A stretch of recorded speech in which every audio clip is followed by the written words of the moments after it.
sat down and had a conversation with Cornel West. I did. Can you just elaborate on what the purpose of this interview or the conversation was?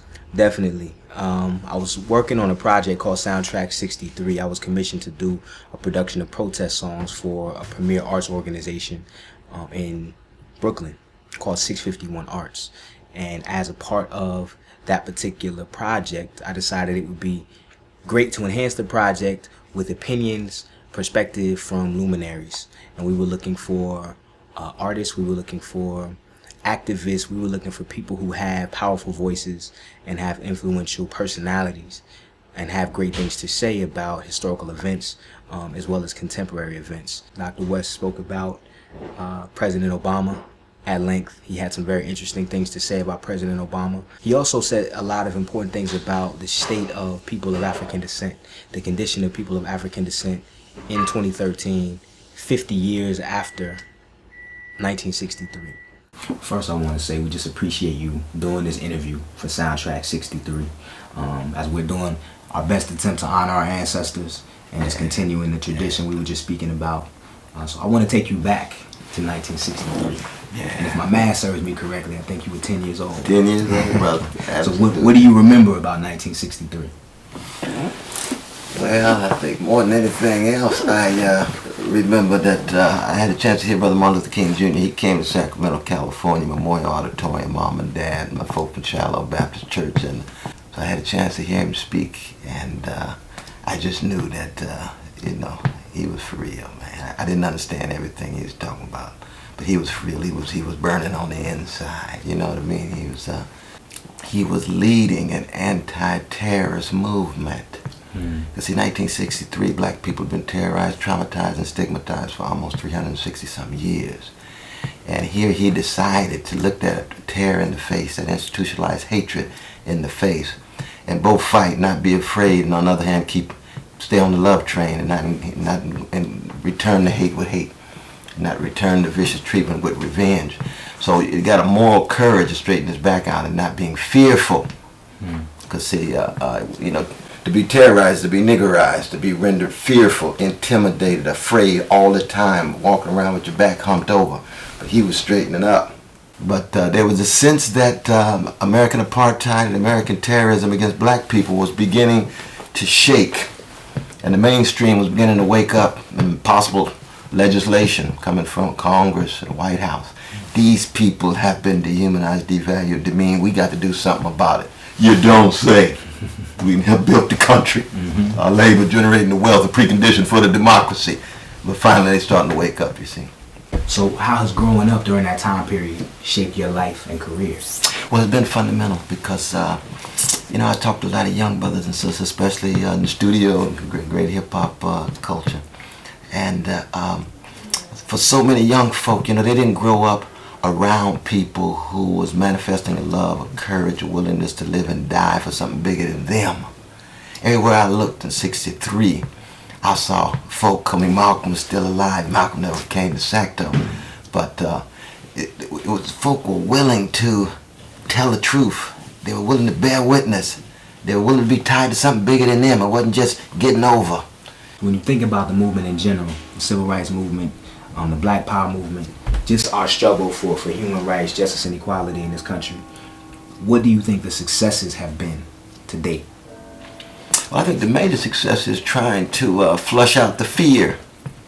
So you're willing to just be bold and courageous and be truthful about yourself, be truthful about the world.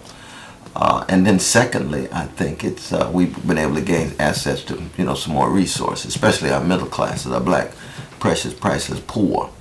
And working classes still don't have access to the resources. But the middle classes and the upper classes do, and that's still progress because in the past, 90-some% of us poor. So that we do have lower poverty rates, but they're still obscene and profane.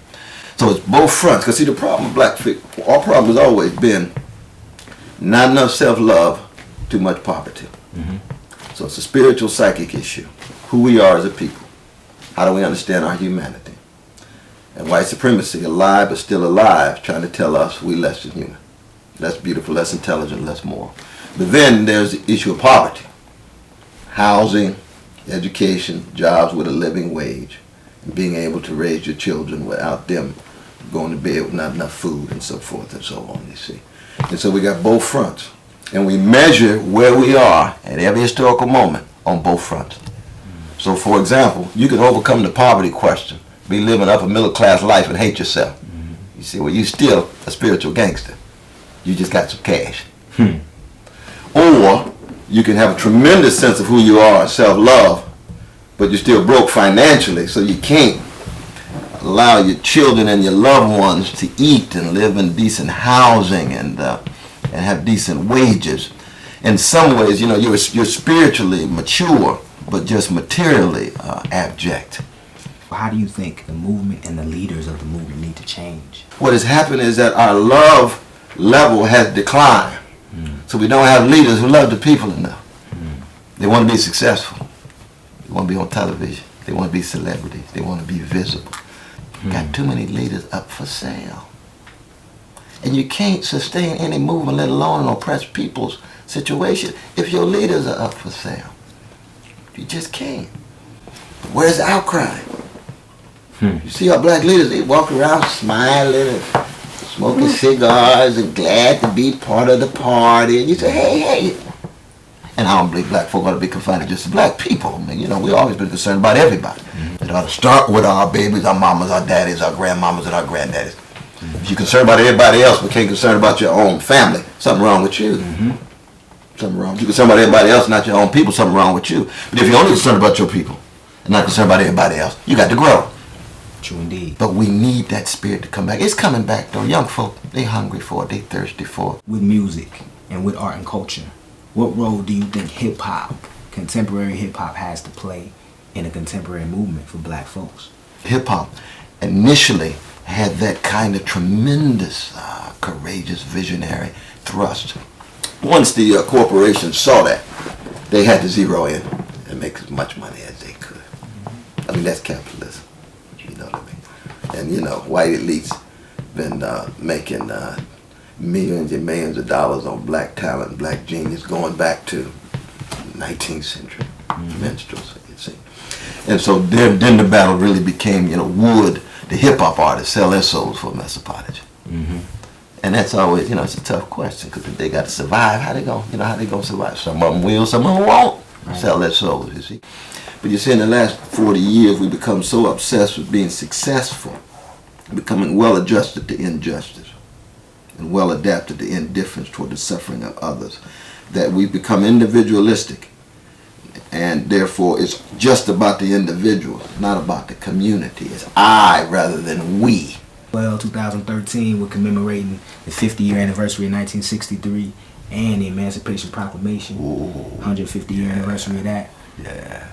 What impact has President Barack Obama had on this protracted struggle, the continuum of this movement, you know, the civil rights movement, black power movement for human rights and equality? What impact has he had? You know, has it been adverse? Has it been positive? What's your analysis? I think actually it's been both. I think, because I got a little girl, 12 years old, and Barack means much to her because his symbolic presence generates a sense of straightening one's back out. He's a brilliant black brother. He's a charismatic black brother. And symbols do make a difference, especially for young people. So that, for example, if in the white supremacist media, the only image of the black man is as a gangster, as an entertainer, or athlete, and then here comes Brother Barack on every day as a brilliant black man, that's a positive thing. I have nothing against athletes, but you know, they're not Muhammad Ali's no more.